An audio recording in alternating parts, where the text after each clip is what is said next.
Hey there again everyone, TheBarracuda57 here.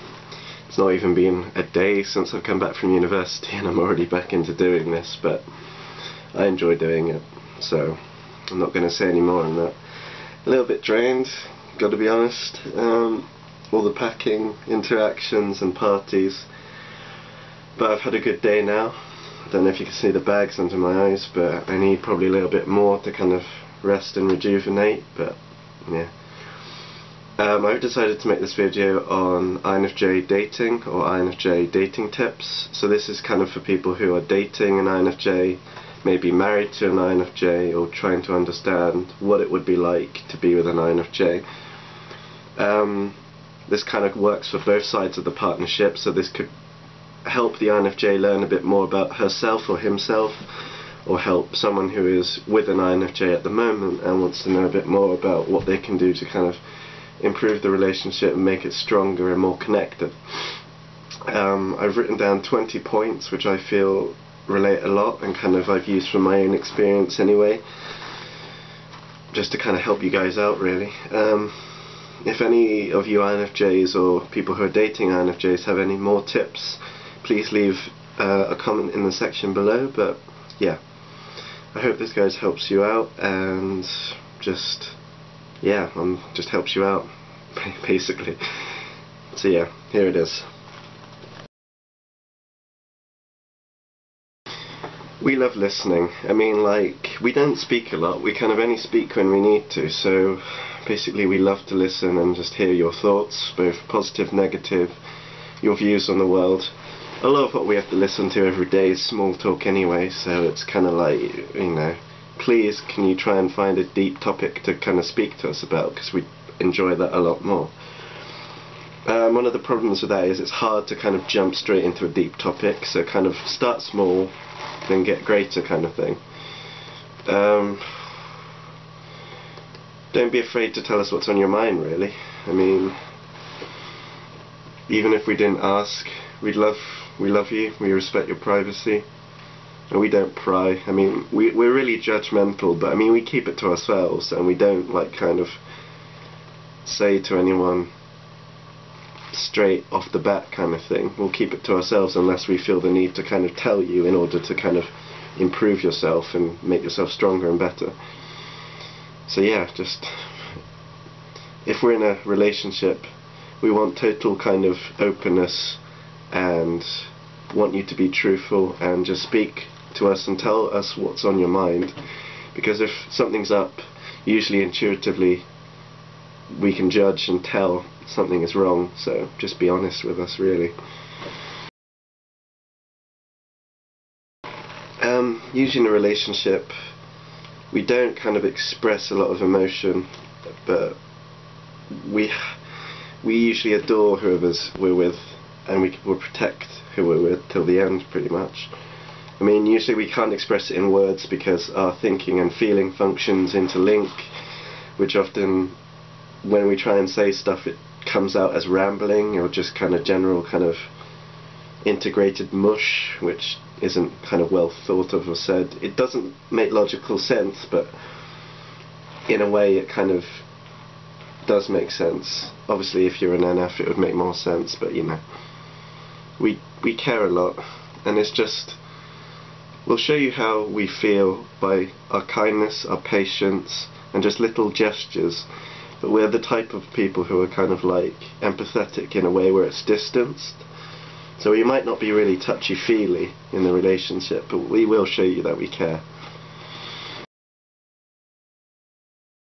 If you're in a romantic relationship with an INFJ, they have literally made you their #1 priority in life. So obviously don't abuse that, because if you start abusing us or using us, we can tell. I mean, it takes a lot of energy to make somebody our complete focus and goal and dream and desire and something to protect. So if you become our #1 priority, that is the best of the best that you can get. So don't lose that.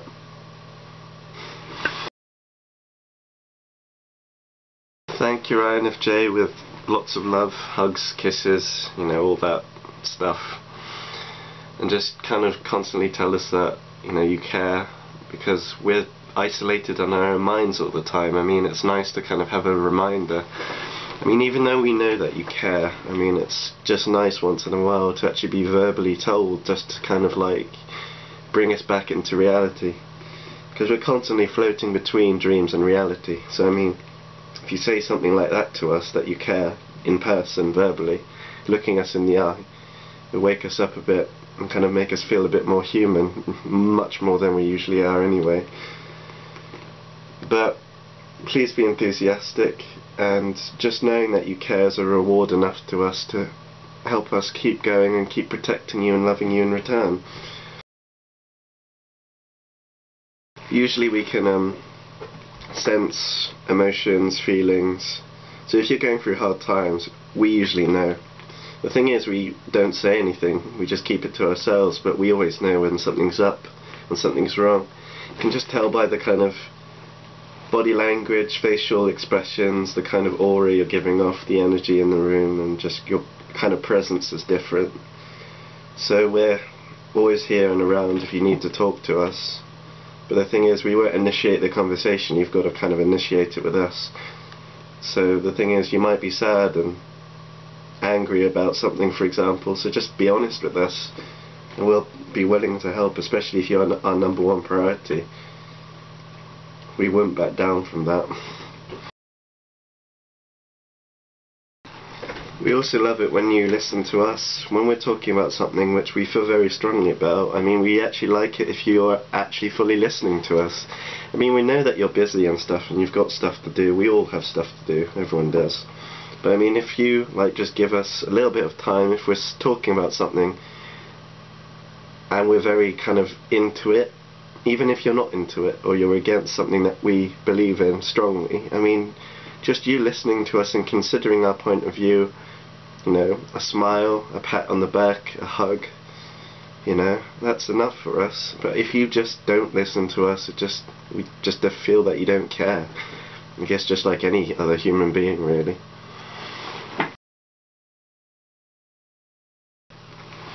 Keep it simple with us. I mean, we're simple in our own way, but at the same time, again, we're a massive contradiction to ourselves. We think, no, I'm trying to think how to say it. We're very simple people, but at the same time, we think a lot, and because of that, we complicate ourselves, we complicate our thoughts, we complicate every little thing, and it's just our thinking and feeling function interlink, and we're quite clumsy because of that. So just keep it simple with us. A simple touch of the hand, a simple gesture of love, hug, a gift, you know, waking up in the morning and, you know, smiling, or, you know, just all that stuff. Just what keeps it fresh, really. And just the kind of stereotypical love that you'd see in a movie. Because as dreamers, I mean, if that's what it is, that's what it is. So just keep it simple. We don't need any more complication in our already complicated minds, so. We thrive in an environment where it's just you, where it's just our best friends, or if it's just, you know, a couple. We don't thrive in situations where there's a third person. It's just more to think about, more to concentrate on, and I can't be fully myself if there's someone else there. It also would depend on how close I am with that other person. If there's someone I don't know, what's the point? I'll just kind of go back to my public face. So, you know, I'd rather be kind of with someone else, alone, but with them, rather than kind of in a massive crowd, because it's just more to think about. You've got to concentrate about them, about what they're feeling, how to accommodate their needs, if anything's going wrong. Just because we're people who are usually very people orientated. If there's more people to focus on, our orientation and our focus can't be on you alone, but it has to be on everyone else. So I mean, it's just like, if you want us to be fully ourselves and to fully focus and look after you, we can't have a lot of people, because we're not extroverts and we don't process that way.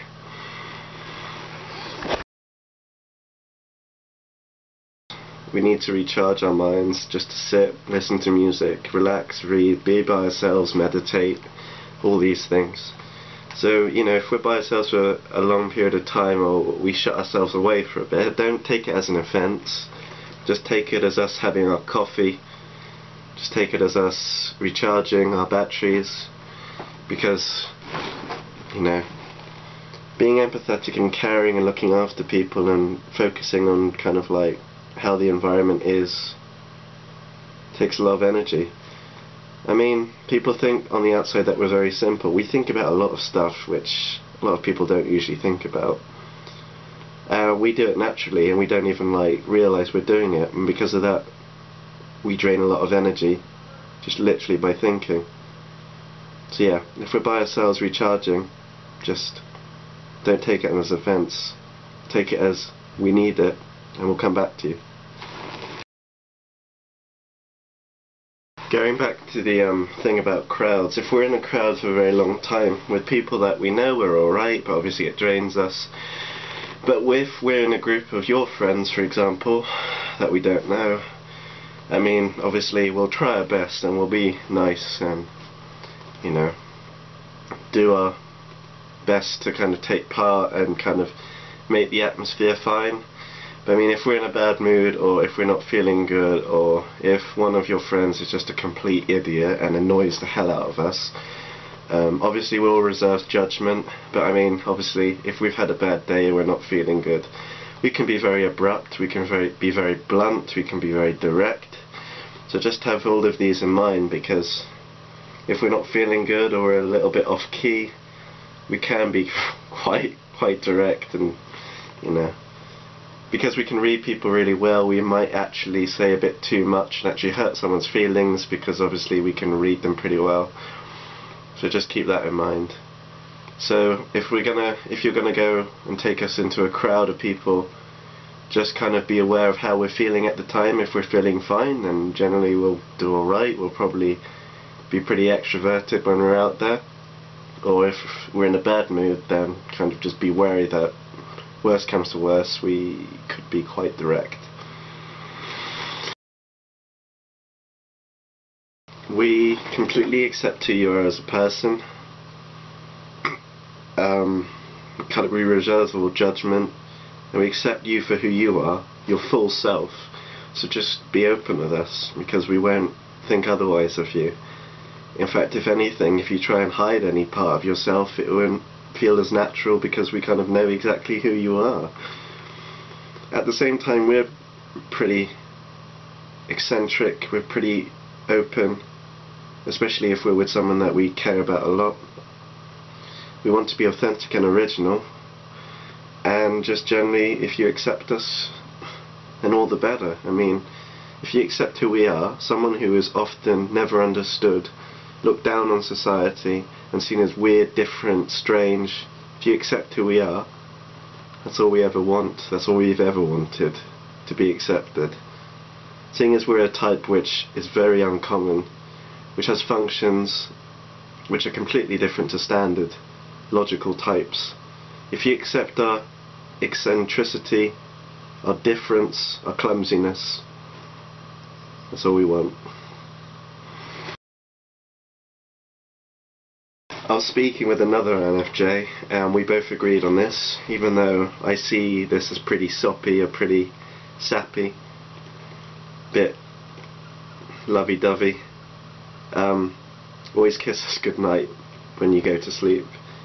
It just kind of reinforces your love and your care, and it means the world to us. I mean, I'm not against that, because I've loved that in a relationship, but I'm kind of detached now because I'm not in one, so I'm seeing it as But yeah, I was speaking with another INFJ. Just reinforce the affection. Not all the time, we don't like to kind of have it forced upon us, but once in a while, just to remind us that we're not alone and we're not so isolated. We can be left alone, we can do what we want. I mean, even though we're eccentric and we're quite different, quite clumsy, and we do things quite differently, we can handle ourselves. I mean, a lot of my friends say that, how are you going to live by yourself, how are you going to get through the world?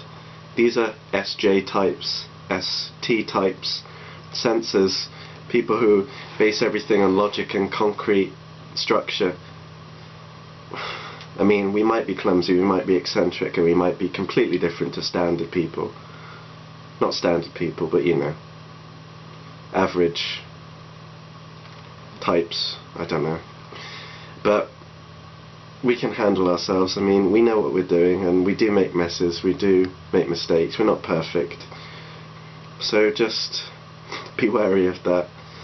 Let us be by ourselves once in a while, and kind of drift off and dream for a bit, and let us come back into reality once we've gone somewhere in our heads, and just reinforce love, hugs, kisses, and just tell us that, you know, you're with us and you don't mind us being ourselves. Hug us a lot. I mean, not all the time and not strong hugs, but once in a while. If we're just being quiet and not saying a lot, just hug us, because we might be thinking about something, we might be feeling sad, we might be off in a dream world somewhere. Again, I think this is really sappy, but actually when I'm in a relationship I wouldn't think otherwise, but obviously I can see the difference because I'm detached to it at this stage. But yeah, a lot of INFJs also consider that, just, again, like I said before, constantly just reinforce it. It makes us feel less isolated. Generally we have this really weird natural reflex where we just want to kind of help other people. Like if they're struggling or if they're in need or something's happened, we'll straight away get in there, and just don't take it as a kind of like, oh, you're not our number one priority. You are, but the thing is, our natural function is to help other people. We're protectors. That's what we do. We're empathetic, and we help people, whether it's actually getting in there and getting stuck in, or if it's actually being detached and distant, but actually like saying, don't worry, it doesn't matter, we all make mistakes, kind of thing. So I mean, just kind of like, don't take that as a kind of like, we're putting you to one side, we're putting you on a pedestal. It's kind of like, half of my energy is for you, but the other half, at this stage, I'm gonna have to help them. We plan a lot. Obviously we don't stick fully concrete with our plans, but generally we have kind of like a plan of what we want to do in life, what we do every day, things that we have to do during the week, and it's just generally we'd like to stick with those plans, but obviously we're quite flexible in changing them. But you know, if it's like a party or something that's come out of the blue, then we're going to have a lot of time to recharge. INFJs need a lot of time to recharge if we're going to go into a social situation, because we kind of need to get into the frame of mind. It's not something where we can just go, that's it. It's more like, okay, give me like 30 minutes to be by myself, to kind of relax and kind of get into an extroverted vibe, really. So yeah, I mean, just, we like spontaneity. We like to be spontaneous from time to time, is what I mean. So we can go out of our plans, and we're not really restricted when it comes to our plans, but you know, spontaneous things do keep the spark in a relationship. So we'll try and be spontaneous. I don't know if we can be predictable, seeing as we're eccentric anyway, but we'll try and be spontaneous, and if you try and be spontaneous in return, then all the better. It just mixes things up a bit. We're idealistic and very principled. We believe in justice. We believe in right over wrong. We believe in fairness and equality. And we hate turmoil and tension, really. And if there's any of that in any shape or form, anywhere in the world, within our friends, within the public, within our relationship, we hate conflict. So I mean, just, if we know that you're trying to make conflict with us for the sake of making conflict, then already that's just not the right frame of mind, and we'll know that. So just be honest with us, tell us if something's wrong, and we can talk through the conflict and just get through it together. Because, you know, no man's an island, you need to work as a team, or if the team doesn't function, then what are you, really?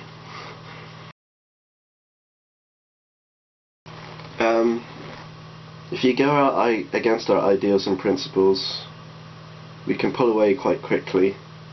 We can be quite quiet. We can take it as like a bullet to our heart in a way, because it's everything that we believe in, and it just kind of makes us feel like you don't believe in us if you don't believe in our principles, kind of thing. So don't be direct when it comes to our principles. I mean, we always want to kind of strive to do what's right and do what's best, so if you're against one of those things, it kind of makes you feel like you're against good and you're against justice, which is everything we want to strive to help improve. And seeing as we're a protector anyway, it makes us feel like we're a knight in shining armour without our shields, without our swords. We're just like anyone else if you don't believe in our justice and our principles. I mean, if you feel that something is wrong in our way of thinking, don't say, oh, that's stupid. Don't think like that. Be positive and negative. Say, that is good, but why not try this? And if you tell it to us in a way where it's like, yeah, this is good, but why not try this as well? I mean, it's better than just saying, oh, that's crap, why do you have such a stupid idea, kind of thing. And finally, if an INFJ has settled down with you, they are fully committing themselves to you. No one will ever love you as much as your INFJ. I mean, you're our complete focus. I mean, I'm at a stage where it's like I don't want to be in a relationship because there's so much I want to do, so many places I want to go, so many things I want to do. But when it comes to it, after I've done all those things, my focus will change and it will be completely on relationship, on that person. Yes, I will have to look after other people. Yes, we will have to protect other people, to be empathetic, to help others when in need, but at the same time, you are the focus. Now, if you hurt us in any way, if you backstab us, if you're fake to us, you're not our focus anymore. And if you are our focus, then it won't be as much as it was before. So literally, that is probably like the greatest honour, the greatest medal that you can achieve, having an INFJ completely commit to you.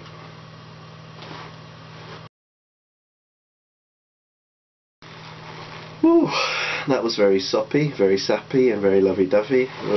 Makes me feel a bit weird, but obviously that's something I'm not used to yet, but you know, time will tell. But yeah, thank you guys for watching. I hope it's helped, and if any of you have any tips for relationships, dating or partnerships with an INFJ, both if you're with an INFJ or if you are an INFJ and you're with someone else, please leave a comment in the section below if you have any more tips for anyone else. And yeah, as always, thank you very much. This is TheBarracuda57, over and out.